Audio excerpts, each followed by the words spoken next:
الخسائر المدلة في ملف الصحراء والمتتالية إلى الخسائر في معركة القفطان.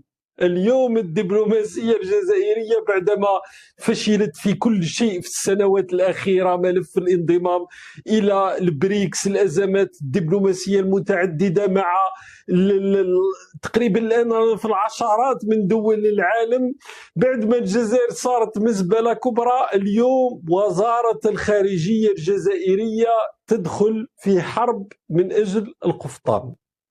واليوم سنتكلم على بيان من وزارة الخارجية حول هذا الملف الذي يصنع الحدث في السنوات الأخيرة.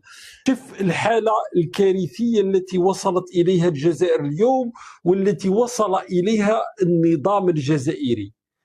والحالة الكارثية هذه هي منذ خصوصا 31 أكتوبر، الخسارة الكبرى في مجلس الأمن ضد المغرب في ملف الصحراء، الانتكاسات والهزائم الدبلوماسية المتتالية. فأنا قلت البارحة بأن هذه قضية القفطان أثيرت من طرف النظام الجزائري للتغطية على الإشكاليات التي يغرق فيها النظام ولمحاولة تقديم انتصارات وهمية. لأنه لو ناخذ هذه مسألة القفطان ونبدأ فقط بالأرشيف، وتعرفوا أن الأرشيف يضر بالنظام الجزائري في كل شيء، لدرجة أن هناك رئيس ثاني رؤساء الجزائر وهو بوخروبة قال يعني أو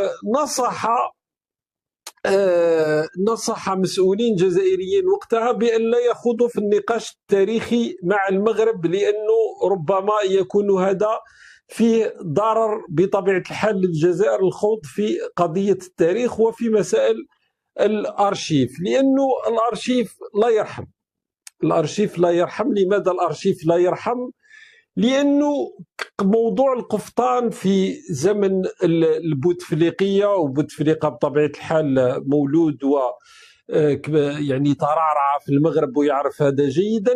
يعني الأرشيف تاع التلفزيون الجزائري، القنوات الخاصة، يقول شيئا محرج للنظام الجزائري. الشيء المحرج لو نسمعوا مقتطف، لأنه عندي إشكالية فقط في اللوحة، نسمعوه بالهاتف. أنا أشوف أنه المناركة يعني يقدروا ربما يفرضوا روحهم.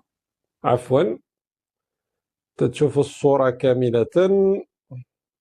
هم وحتى يعني اللباس التقليدي ديالهم اللي هو القفطان، نشوفوه انه غزاء يعني لو موند عرب، وحتى يعني نعاودوا يعني نشوفوا انه المناركة يعني يقدروا ربما يفرضوا روحهم، وحتى يعني اللباس التقليدي ديالهم اللي هو القفطان، نشوفوه انه غزاء يعني هنا في حصة من قناة النهار يقولوا القفطان اللباس التقليدي ديالهم، وفيما بعد قصة كاملة يعني حول حنايا دابا كيما نروحو نشوفو في لي فيستيفال تاع كان وبيان لو مارياج تاع لو برانس ويليام اللي ما وهنا السيد ما لبسوش غوب دي سوار، راحوا بها لبسوا قفطان مع لا سينتور، لبسوا يمكن تراديسيونيل ديالها ما في لي غوب دو سوا. على كل حال لا علينا، هذه مصممة.